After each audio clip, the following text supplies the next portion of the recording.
Თვისარგებლებ და სოლიდარობას გამოვხატავ ამ ქვეყანაში ყველა სინდისის პატიმრის მიმართ მიმართავ თავისუფლებას უსურვებ იმ ოპოზიციონერ ლიდერებს, რომლებიც თავის შეუპოვარი ბრძოლით დღეს არიან ივანიშვილის ტყვეები და გვაჩვენებენ მაგალითს როგორ უნდა ვიყოთ შეურიგებელნი რეჟიმის მიმართ.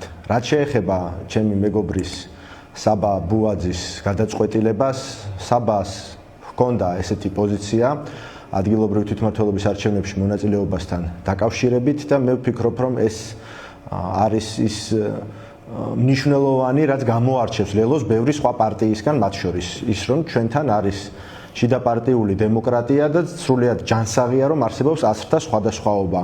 აზრთა სხვადასხვაობა თითქმის ყველა საკითხზე არის ხოლმე, მათ შორის ასეთ მნიშვნელოვან საკითხებზე. ასე ყოფილა ყოველთვის და ყოველთვის უმრავლესობა წყვეტდა იმას, თუ რა გადაწყვეტილება უნდა იყოს მიღებული პარტიის მხრიდან. იმ შემთხვევაშიც კი, თუ მაგალითად მამუკა ხაზარაძე და ბადრი ჯაფარიძე უმცირესობაში აღმოჩნდებოდნენ ხოლმე. საბას ჰქონდა ასეთი გადაწყვეტილება, ის არის ჩვენი ყველასი უძვირფასესი მეგობარი, ჩემი პირადად გამორჩეული. ვართ თანამებრძოლები, ერთად დავიწყეთ პირველი ნაბიჯები, ერთად გადავდგით პოლიტიკაში, ერთად დავაარსეთ ლელო, ძალიან გულსატკენი არის ჩემთვის, ძალიან გულსატკენი არის მისთვისაც და თითოეული ჩვენგანისთვის ბუნებრივია, თუმცა ეს მისი გადაწყვეტილებაა, მისთვის იყო ეს ასეთი მნიშვნელობისა და ახლა ის რჩება ჩვენი პარტიის წევრად, იმიტომ რომ არანაირი განხეთქილება და უთანხმოება ჩვენ შორის არ არსებობს. მე იმედს ვიტოვებ, რომ ყველა საბა და არა მარტო ჩვენი პარტიის რიგებიდან ადამიანები, ვინც არიან ამ ბრძოლაში, ყველანი ვიდგებით ერთმანეთის მხარ და მხარ, როდესაც რეჟიმს საბოლოოდ დავუსვამთ წერ. Თქვენი ამ განცხადების შემდეგ თუ კი გადავავლებთ სოციალურ ქსელში გამოხმაურებებს არის კრიტიკაც და ალბათ ეს თქვენთვისაც მოსალოდნელი იყო, რადგან ამ პერიოდის განმავლობაშიც ასეთ პოზიციას აფიქსირებდით პრინციპში. მე მაქვს კითხვა, შეიძლება ბევრი კითხვა თქვენს გადაწყვეტილებაზე, თუმცა მაინც ზოგადად დავიწყოთ და განმარტოთ, იმიტომ რომ დღეს ირაკლი კოპრაძე ამბობს, რომ ეს დე-ფაქტო ხელისუფლების მიერ არის დე-ფაქტო არჩევნები, რაც გველოდება და ამ არჩევნებში ბრძოლა არის თქვენი მიზანი.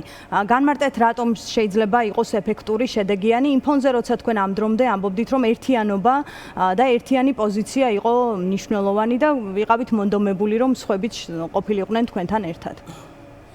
და ეს ვერ მოხდა. რა თქმა უნდა, დიახ. ბოლო კვირების განმავლობაში, მას შემდეგ რაც ჩვენ გავხსენით ეს დისკუსია, თავიდანვე შეიმჩნეოდა ეს ტენდენცია, ხო, როგორი კამპანია, მიზანმიმართული კამპანიაც იყო ჩვენს წინააღმდეგ, მიუხედავად ამისა, ჩვენ არ ვაწარმოებდით საპირისპირო კამპანიას. იმიტომ რომ აქ არ არიან მხოლოდ პარტიის წარმომადგენლები. პირველ რიგში გულწრფელი პროტესტი, რა თქმა უნდა, ჩვენ პატივს ვცემთ ყველა იმ ადამიანის განსხვავებულ მოსაზრებას, რომელიც შეიძლება ძალიან რადიკალურად გამოხატავდნენ თავიდანვე თავის პოზიციას, მათ შორის ჩვენ წინააღმდეგ და ამას ვხედავთ დღესაც და ამიტომ ჩვენთვის ეს არ ყოფილა გასაკვირი, აბსოლუტურად შევდივართ ჩვენ ამ ადამიანების მდგომარეობაში და არავის არ მინდა ისე წარმოჩინდეს, თითქოს რაღაცას ბრალს ვდებდნენ, რომ მიზანმიმართულად რაღაც ლელოს წინააღმდეგ გქონდათ მათ კამპანია, მაგრამ კამპანიასაც ვხედავდით თქო, ამის ხაზგასმა მსურდა. თორე გულწრფელი პროტესტი და აქტიურ საზოგადოებაში წინააღმდეგობის მოძრაობაში მყოფი ადამიანებისა ეს ჩვენთვის ცხადი იყო და გასაგებიც. ჩვენ ვცდილობდით პოლიტიკური სპექტრის კონსოლიდაციას, ჩვენ ხვდებოდით მათ შორის საზოგადოებრივ ჯგუფებსაც და მთელი ეს პერიოდი, მთელი ჩვენი რესურსი ამას მოვახმარეთ და საპირისპირო კამპანია არ დაგვიწყია, არც გადაწყვეტილება მიგვიღია დამოუკიდებლად და ამის შესახებ არ განგვიცხადებია, იმიტომ რომ ვფიქრობდით რესურსი ბოლომდე უნდა გამოგვეყენებინა, დაგვეხარჯა როგორც ადამიანური, ასევე დროისა, რადგან ერთობა იყო მნიშვნელოვანი. კი ბატონო, მიგეღწიათ ამ ერთობისთვის. და ფაქტია, რომ ეს ვერ ხდება. ოპოზიციის ნაწილი არის ერთ მხარეს, თქვენ მეორე მხარეს ირჩევთ. აი ამ შემთხვევაში ამ არჩევანის ლოგიკურობა დაგვანახეთ, რატომ შეიძლება იყოს ამ მოცემულობაში გამარჯვება უფრო შესაძლებელი, ან ბრძოლა უფრო ეფექტური და შედეგიანი. მოგახსენებთ, ვინაიდან ჩვენ ვიყავით მოლაპარაკებებში და არაერთი შეხვედრა შედგა, ჯერ კიდევ როდესაც ხაზარაძე და ჯაფარიძე თავისუფლებაზე იყვნენ, მას შემდეგაც ჩვენ ვინც გარეთ დარჩენილი ლიდერები ვართ პარტიის და სხვა პარტიებიდანაც ხო ხვდებოდით როგორც ინდივიდუალურად ასევე იყო რამდენიმე რაუნდი დიდი შეხვედრებისა მე პირადად ვიღებდი მასში მონაწილეობას და ყველანაირად ვცდილობდით რაღაცა კომპრომისის გამონახვას ხო ერთხარეს იყო ბოიკოტის იდეა მეორე მხარეს არჩევნებში მონაწილეობის რომელსაც ჩვენ სიტყვაც არ გვინდა უწოდოთ არჩევნები იმიტომ რომ ეს არის ბრძოლაში შესვლას ვარქმევთ ჩვენ და ასეთად მივიჩნევთ.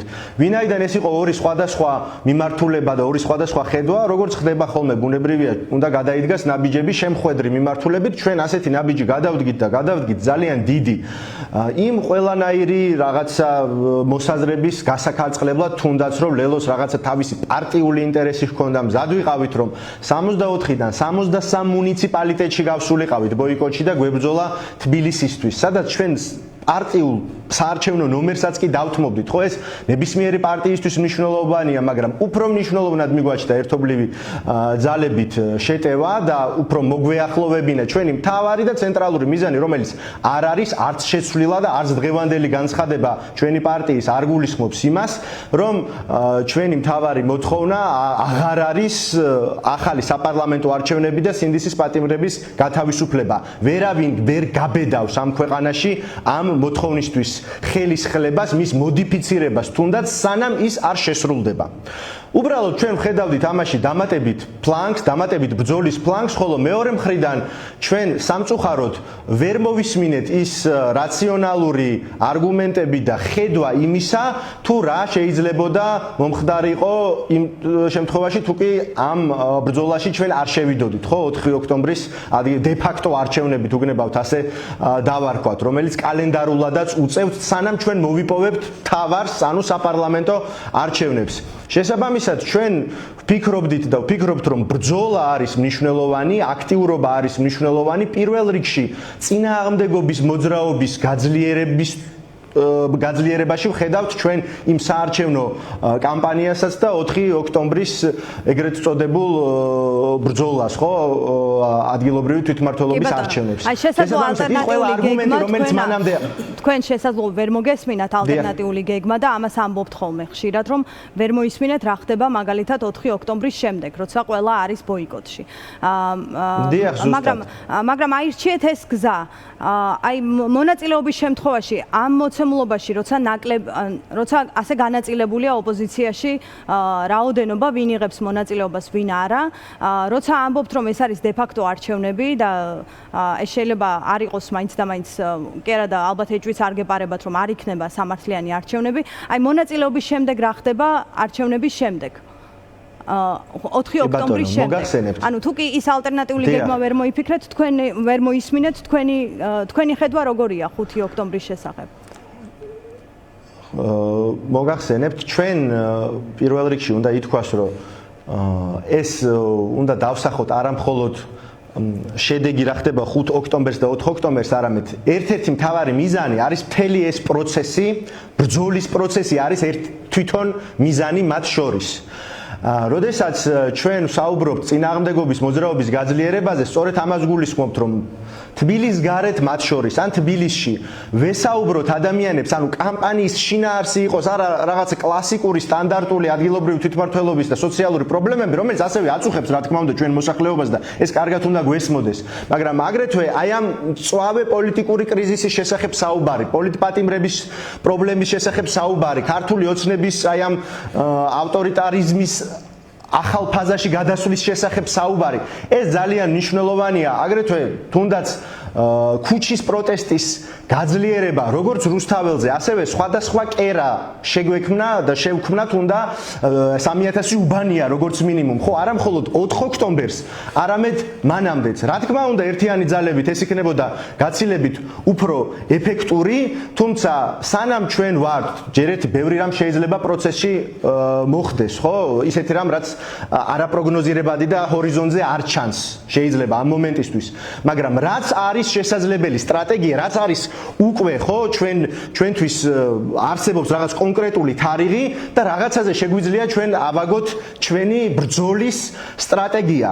ის არგუმენტები, რომელიც თავიდან იყო, მე არ შევეცდები ახლა რომ შინაარსობრივად შევიდე, მაგრამ ლეგიტიმაციის არგუმენტი იყო თავიდან, რომ აი ყაველაშვილის დანიშნულ არჩევნებში იღებთ მონაწილეობასო ნელ-ნელა ესეც ჩამოცილდა, ხო? ამბობდნენ რომ ხაზარაძე და ჯაფარიძე ამ მიმართულებით დღეს ირაკლი ზარქუას მოდით კომენტარი იყო. რომ თუ კი არ აღიარებს ყაველაშვილის ლეგიტიმაციას, ყაველაშვილის არჩევნები ხომ შეიძლება იგივეს ნიშნავდეს, რომ ხო, რა თქმა უნდა, ანუ ქართული მე სამწუხაროა, რა თქმა უნდა, რომ ახლა ჩვენი ოპოზიციურ ფლანგზე და მე კიდევ ერთხელ ვამბობ, მე ოპონენტებს ვერ დავარქმევ ჩვენს ოპოზიციონერ კოლეგებს. ჩვენ რაც არ უნდა მოხდეს და რაც არ უნდა იერიში მოიტანონ მომდევნო პერიოდში ლელოზე ძლიერ საქართველოზე, ჩვენ სხვა ოპოზიციურმა პარტიებმა ჩვენ ოპოზიციაში ჩადგომას ნამდვილად არ ვაპირებთ. მიგვაჩნია რა, რომ ქართული ოცნება და ბიძინა ივანიშვილი პირადად მისი რუსული რეჟიმი არის ამ ქვეყნის, ამ საზოგადოების და მისი მომავლის მთავარი და ერთადერთი მტერი.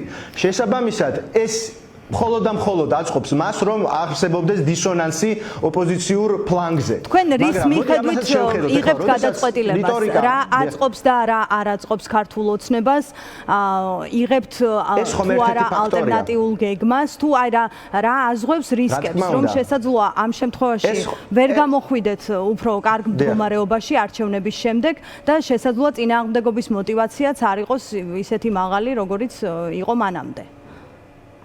ჩვენ ვართ პოლიტიკური პარტია, რომელიც ვიღებთ პასუხისმგებლობას, ვიღებთ და ვწევთ, რა თქმა უნდა, რისკებს, რომელსაც ვაცნობიერებთ, მაგრამ გვაქვს ჩვენი რწმენა, ჩვენ დიდი პოლიტიკური ძალა ვართ და ყველაფერს გავაკეთებთ იმისთვის, რომ მივაღწიოთ ამ მიზანს, რომელიც არ არის ჩვენი პარტიის რაღაცა ვიწრო მიზანი, ორგანიზაციული მიზანი. ეს არის საერთო მიზანი, საზოგადოებრივი და შესაბამის პასუხისმგებლობასაც, რა თქმა უნდა, ვიღებთ, მაგრამ როდესაც ვსაუბრობთ იმაზე, თუ როგორ დავგეგმოთ კონკრეტული ნაბიჯები, ცხადია, უნდა დავფიქრდეთ, ეს ხომ ელემენტარულია, რა შეიძლება არ აწყობდეს ქართულ ოცნებას. ის რომ გუშინ ყაველაშვილი გამოვიდა ჩვენი პოლიტიკური საბჭოს დასრულებიდან 15 წუთში და საუბრობდა იმაზე, ეს შეთავაზება რო გააკეთა, რომ აი თუ მომმართავენ ოპოზიციონერი ლიდერები შეწყალებაზე და შევლენ არჩევნებშიო, მაშინ შევიწყალებ, ახლა რა უნდა ვიფიქროთ, ანუ ვის წარმოუდგენია საერთოდ რომ რომელიმე ოპოზიციონერი ლიდერი, რომელმაც გაცნობიერებულად გადადგა ნაბიჯი, რომ არ გამოცხადდა წულუკიანის დაბარებულზე იმ არალეგიტიმურ კომისიაზე და არა მხოლოდ ერთხელ, მაგალითად მამუკა ხაზარაძის და სხვების შემთხვევაშიც განმეორებით, ხო, ვაშაძის და გვარამიას შემთხვევაშიც, რომ ვინმე იზამდა იმას, რომ ყაველაშვილის სახელზე დაეწერა განცხადება შეწყალების თაობაზე. როგორ ფიქრობთ, ყაველაშვილის ეს შეთავაზება გადაგაფიქრებინებდა საზოგადოებისთვის? კი ბატონო, ქართული ოცნებისთვის. რა თქმა უნდა, შესაბამისად ეს ხო და ეს ქართულმა ოცნებამ რომ კარგად იცოდა, სწორედ ამიტომ შემოაგდეს ეს თემა. იმაზე საერთოდ არ ვსაუბრობ, ყაველაშვილს თვითონ მოეფიქრებინა ესეთი რამ და მიზანი არის რომ თქვენ არჩევნებში არ ყოფილიყავით ჩართული? ანუ ეს არის როგორც მინიმუმ დისონანსის შემოტანის მცდელობა ოპოზიციურ სპექტრში და საზოგადოების ნაწილში და არ ამგონია რომ ეს იყოს დასაჯერებელი რამ თუ მათ ეს სურდათ, ხო, რომელი ლიდერი დათანხმდება, აი საქართველოში რაციონალურად რომელი დათანხმდებოდა ამ რაღაცა ყალბ საცირკო შემოთავაზებას, ხო? რა თქმა უნდა, ჩვენ უნდა ვიმოქმედოთ ისე, როგორც არ სურს ქართულ ოცნებას. ისინიც ამბობენ, რომ ლეგიტიმაცია, აბა ყაველაშვილის დანიშნულ არჩევნებში მიიღებ თუ არა მონაწილეობასო, თუ ლეგიტიმაცია აწუხებდა ქართულ ოცნებას, მაშინ იმ დეპუტატებს, იმ მანდატებს, რომელიც ჩვენ არალეგიტიმურ პარლამენტში დავტოვეთ, მაშინ იმას არ დააკმაყოფილებდა. როგორც 2020-ში გააკეთა ეს, როდესაც მართლაც აწუხებდა ლეგიტიმაციის საკითხი. ამაზეც დავფიქრდეთ, ახლა ადგილობრივი თვითმმართველობის არჩევნებში საკრებულოს მანდატებზე თუ უნდა რომ ვინმეს ეს დაახურდაოს, ეს ნამდვილად არ იქნება ასე, ვერც ერთი რაციონალურად მოაზროვნე პოლიტიკოსი პასუხისმგებლობა ამ ხაზით ვერ ივლის ამ ბრძოლაში და კი ბატონო, თუ საპარლამენტო არჩევნებს რომ ახსენებთ, მოდი ვუპასუხოთ მაშინ ამ კითხვასაც რაც შეიძლება გაჩნდეს და აგერ საბაბუაძის განცხადებაშიც ვკითხულობთ. თუ კი საპარლამენტო არჩევნები იყო არალეგიტიმური, თქვენ მიმართეთ ბოიკოტს, წინასწარ ვეხედავთ რომ ეს არჩევნებიც იქნება არალეგიტიმური, მაგრამ მასში მონაწილეობთ, აქ შეიძლება რაიმე თანმიმდევრულობა დავინახოთ, რაც ვერ დაინახა მაგალითად საბამ. ჩვენ გვესმის მეორე მხარის პოზიციები და ჩვენს გუნდშიც სრულიად ბუნებრივად და ჯანსაღად იყო აზრთა სხვადასხვაობა და ჭიდილი ხო არგუმენტებისა. ახლა არალეგიტიმური პარლამენტი რატო არის? უკვე შემდგარი ფაქტის გამო, რომ იყო დარღვეული ის პრინციპები, საარჩევნო პრინციპები არჩევნების დღეს ერთი და მეორე ის რაც მოხდა 28 ნოემბერს, როდესაც სულ ლეგიტიმურად არჩეული პარლამენტი ყოფილიყო იმას, რომ შეეცვალა ქვეყნის საგარეო კურსი.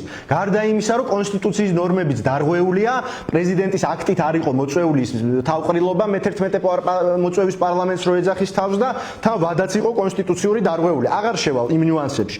პარლამენტი და მის მიერ არჩეული მთავრობა და პრეზიდენტი დიახ არის არალეგიტიმური, მაგრამ ეს იმას არ ნიშნავს, რომ ამ ქვეყანაში ჩვენ დავაყენოთ თავი რაღაც კონსტიტუციური სივრცის მიღმა. დიახ, კლანის მიერ არის სასამართლოც კონტროლირებადი. აბსოლუტურად ყველა ინსტიტუტი, პროკურატურა იქნება ეს, ცესკო თუ ანტიკორუფციული ბიურო, ეს ყველა ივანიშვილის კონტროლ ქვეშ არის, მაგრამ ეს ასე იყო 26 ოქტომბრამდეც.